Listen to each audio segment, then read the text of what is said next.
ओम शांति। The deep dive में आप सबका स्वागत है। हमारे सामने आज 23 जनवरी 2026 की मुरली है और हमारा इरादा सिर्फ इसका सार सुनाना नहीं बल्कि उन धागों को पकड़ना है जो बाबा ने मनुष्य से देवता बनने की इस यात्रा के लिए बुने हैं। बाबा ने आज की मुरली की शुरुआत ही एक ऐसे महावाक्य से की है जो पूरी मुरली का एक तरह से टोन सेट कर देता है। मीठे बच्चे, तुम्हारे मुख से सदैव ज्ञान रत्न निकलने चाहिए, तुम्हारा मुखड़ा सदैव हर्षित रहना चाहिए। तो चलिए इसी पॉइंट को पकड़कर आगे बढ़ते हैं और देखते हैं कि ये हर्ष और ये रत्न ये आते कहाँ से हैं। मुरली में सबसे पहले ही एक सवाल उठाया गया है कि जिन बच्चों ने ज्ञान को जीवन में उतारा है उनकी पहचान क्या है, उनकी निशानियां क्या होंगी। हाँ, और बाबा सिर्फ एक निशानी नहीं बताते बल्कि एक पूरा कह सकते हैं कि चरित्र चित्रण देते हैं। 4 मुख्य बातें बताई हैं। पहली कि उनकी चाल चलन देवताओं जैसी होगी। दूसरी, वो व्यर्थ की जिसे बाबा किचड़ा भी कहते हैं उन बातों का मंथन नहीं करेंगे बल्कि ज्ञान का विचार सागर मंथन करेंगे। तीसरी, उनके मुख से कभी गाली या किसी की निंदा नहीं निकलेगी। और चौथी, जो शुरुआती महावाक्य से जुड़ती है, उनका चेहरा हमेशा खिला हुआ हर्षित रहेगा। इन चारों में से ये जो दूसरी निशानी है, व्यर्थ की बातों का मंथन ना करना, मुझे लगता है आज की दुनिया में ये शायद सबसे बड़ी चुनौती है। हम सूचना और राय के एक ऐसे सागर में रहते हैं जहां मन को व्यर्थ से बचाना लगभग नामुमकिन सा लगता है। मुरली इस पर प्रैक्टिकल नजरिए से कोई रोशनी डालती है। ये बहुत अच्छा सवाल है। मुरली इसका सीधा जवाब देती है। देखिए, बाबा कहते हैं कि मंथन करना तो मन का स्वाभाविक गुण है, उसे आप रोक नहीं सकते। अच्छा। सवाल यह है कि आप उसे मंथन करने के लिए देते क्या हैं, खिचड़ा या ज्ञान। जब मुरली सुनने के बाद दिन भर उसे अपने जीवन के अनुभवों से जोड़कर मंथन करने का अभ्यास हो जाता है ना, तो मन के पास खिचड़े के लिए समय और वो ऊर्जा ही नहीं बचती। ये खालीपन को भरने जैसा है। आप अंधेरे को बाहर नहीं निकाल सकते, आप सिर्फ दिया जला सकते हैं। ज्ञान का मंथन वो दिया है। वाह, मतलब ये परहेज नहीं बल्कि एक बेहतर विकल्प देना है। ये समझ बहुत शक्तिशाली है। इसी ज्ञान को मुरली में दिन कहा गया है और भक्ति को रात। ये तुलना थोड़ी कठोर लगती है। आखिर भक्ति भी तो ईश्वर तक पहुंचने का एक रास्ता मानी जाती है। बाबा इतना बड़ा अंतर क्यों बताते हैं? देखिए, ये कठोर इसलिए लगता है क्योंकि हम दुनियावी नजरिए से देखते हैं। बाबा आत्मिक यात्रा के नजरिए से समझाते हैं। दिन का मतलब है स्पष्टता, रोशनी।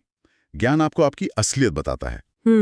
आप कौन हैं, कहां से आए हैं, आपका पिता कौन है और इस विश्व नाटक में आपका पार्ट क्या है। यह आपको कर्तापन की बोझ से मुक्त करता है। इसीलिए ये सद्गति यानी मुक्ति और जीवन मुक्ति का रास्ता है। और भक्ति रात क्यों है? क्योंकि भक्ति तब शुरू होती है जब आत्मा अपनी शक्ति खोकर देह अभिमान में आकर दुख का अनुभव करती है। ये द्वापर युग से शुरू होती है, जिसे रात या अज्ञान की अंधेरी कहा गया है।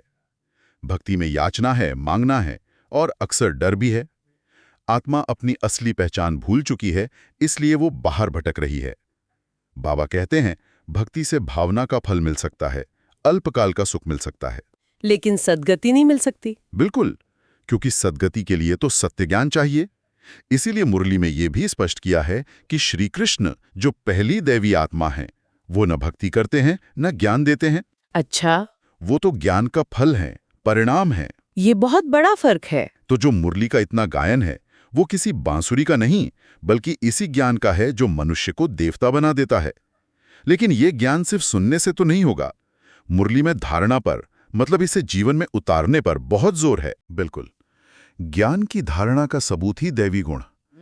अगर ज्ञान सुना और जीवन में क्रोध, लोभ, अहंकार वो वैसे का वैसा ही है, तो बाबा कहते हैं वो ज्ञान सिर्फ तोते की तरह रटना हुआ। मुरली में बहुत सीधे और सच्चे उदाहरण दिए गए हैं।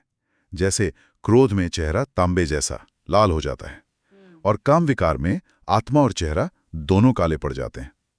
बाबा कहते हैं, खुद को चेक करो, क्या मुझ में कोई आसुरी अवगुण है? क्योंकि ये पुरुषोत्तम संगम युग मिला ही इसलिए है ताकि हम इन अवगुणों को निकालकर पुरुषोत्तम यानी श्रेष्ठ पुरुष बन सकें। और यहीं पर एक व्यवहारिक चुनौती आती है। इन अवगुणों और पुराने संस्कारों को बदलना बहुत मुश्किल लगता है। क्या मुरली इसका भी कोई तरीका बताती है? मुझे लगता है आज का स्लोगन इसी से जुड़ा है ना? आपने बिल्कुल सही धागा पकड़ा। देखिए, मुरली कैसे एक ही विषय को अलग अलग एंगल से समझाती हैं। अवगुणों को बदलने की बात करते करते अंत में बाबा स्लोगन में उसकी चाबी देते हैं। बीज रूप अवस्था में स्थित रहना, यही पुराने संस्कारों को परिवर्तन करने की विधि है। ये एक मास्टर की है। इसे थोड़ा और खोलते हैं। बीज रूप अवस्था में स्थित होने से संस्कार कैसे बदलते हैं? इसका मैकेनिज्म क्या है? इसका मैकेनिज्म बहुत गहरा है। हमारे ज्यादातर संस्कार वो देह अभिमान से जुड़े हैं। मैं ये शरीर हूं, मैं इस पद पर हूं, मेरा अपमान हुआ, मुझे ये चाहिए।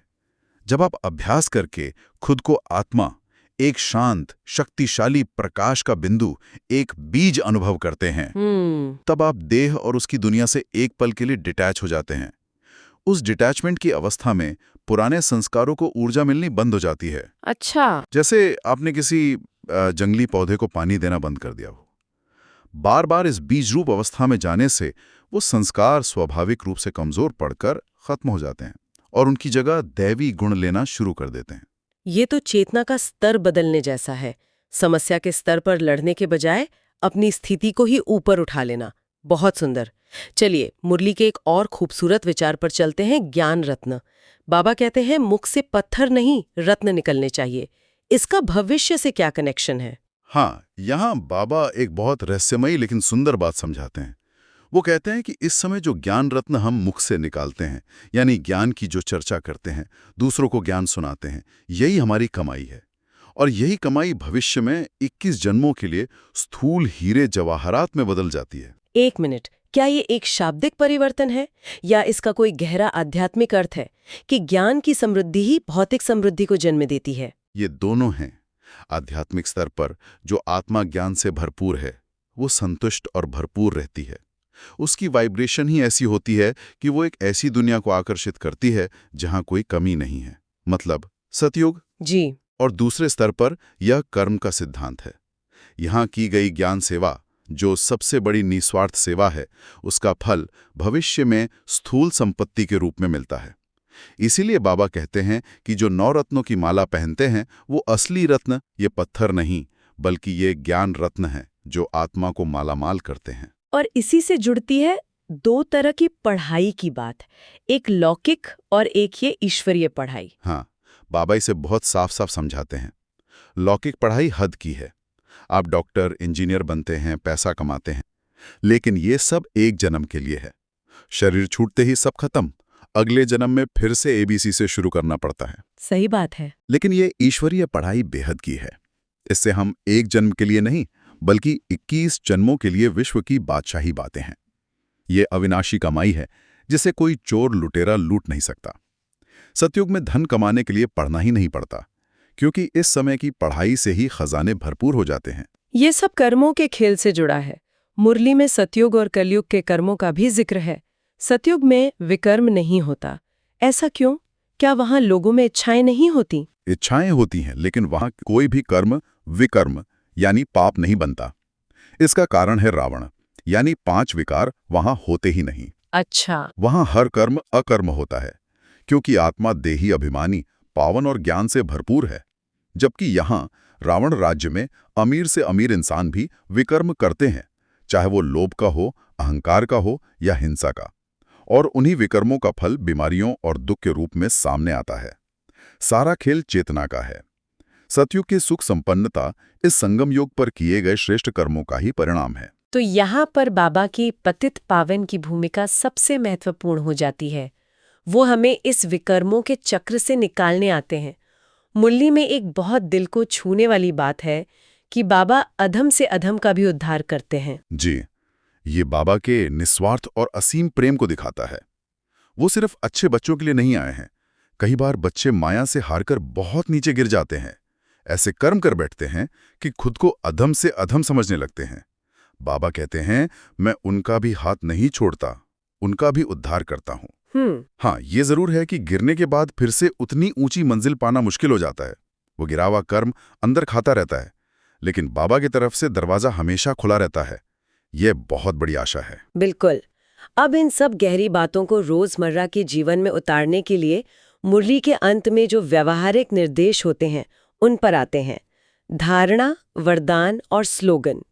धारणा के लिए आज मुख्य सार क्या है? धारणा के लिए 2 बहुत ही प्रैक्टिकल पॉइंट्स हैं। पहला, जो हमने शुरू में बात की थी, हमेशा हर्षित मुख रहो और मुख से ज्ञान रत्न निकालो। अपने हर्षित चेहरे से बाबा का नाम प्रसिद्ध करना है और आसुरी अवगुणों को पूरी तरह निकाल देना है।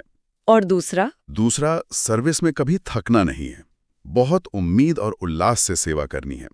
अगर कोई नहीं सुनता या नहीं समझता तो भी निराश नहीं होना। ये शौक और उम्मीद ही सेवा की सफलता की निशानी है। और आज का वरदान भी बहुत शक्तिशाली है। कंफ्यूज होने के बजाय लूज कनेक्शन को ठीक करने वाले समस्या मुक्त भव। ये लूज कनेक्शन का विचार बहुत रिलेटेबल है। बहुत ज्यादा। बाबा हमारी समस्याओं की जड़ पकड़ रहे हैं। वो कहते हैं कि समस्या कोई भी हो, रिश्ते की, स्वास्थ्य की, मन की, उसका मूल कारण एक ही है। बाबा से, जो सर्वशक्तियों का सोर्स है, उससे हमारा कनेक्शन ढीला पड़ गया है। जैसे ही कनेक्शन लूज होता है, शक्तियां मिलनी बंद हो जाती हैं और मन कंफ्यूज हो जाता है, घबराने लगता है। लेकिन जब मन पहले से ही कंफ्यूज्ड और घबराया हुआ हो, तब कनेक्शन ठीक करो, ये याद रखना और करना बहुत मुश्किल होता है। उस पल के लिए कोई फर्स्ट एड टिप है? बिल्कुल, और बाबा वही देते हैं। वो कहते हैं समस्या के बारे में सोचना बंद कर दो, कंफ्यूजन को और कंफ्यूज मत करो। बस एक काम करो, अपने निश्चय के फाउंडेशन पर लौट आओ। एक संकल्प, मैं बाबा का हूं और बाबा मेरे हैं। बस इतना ही? हाँ, इस एक विचार को पकड़ लो। अगर कनेक्शन जोड़ने में 1-2 मिनट लग भी जाएं तो हिम्मत नहीं हारनी। ये एक संकल्प उस लूज तार को फिर से प्लग में लगाने जैसा है। जैसे ही कनेक्शन जुड़ता है, सोर्स से शक्ति आती है और समस्या, जो वास्तव में शक्ति की कमी का ही दूसरा नाम थी, वो अपने आप हल हो जाती है या बहुत छोटी लगने लगती है। समस्या को नहीं देखो, सोर्स से अपने कनेक्शन को देखो। तो आज की हमारी चर्चा एक पूरे चक्र की तरह है। ज्ञान की निशानियों से शुरू होकर ज्ञान और भक्ति के फर्क को समझते हुए देवी गुण धारण करने की विधि तक पहुंची और अंत में समस्याओं से मुक्त होने का और संस्कारों को बदलने का व्यावहारिक तरीका भी मिला। सही कहा, ये मुरली सच में एक सेल्फ ट्रांसफॉर्मेशन का पूरा मैनुअल है। ये सिर्फ पढ़ने या सुनने की चीज नहीं, बल्कि हर पॉइंट पर खुद को चेक करने और चेंज करने की प्रेरणा है। ज्ञान, याद, धारणा और सेवा, इन चारों विषयों का बैलेंस ही हमें साधारण मनुष्य से देवता बनाता है। और जाते जाते एक विचार सबके मनन के लिए छोड़ जाते हैं। मुरली में ये जिक्र आया कि बाबा हमें विश्व का मालिक बनाकर अपने ही बनाए हुए पावन संसार सतयुग में प्रवेश तक नहीं करते। ये परम निस्वार्थता, अपनी ही सबसे उत्तम रचना का फल भी न चाहने की ये भावना हमें लीडरशिप, प्रेम और देने की सच्ची परिभाषा के बारे में क्या सिखाती है? ओम शांति।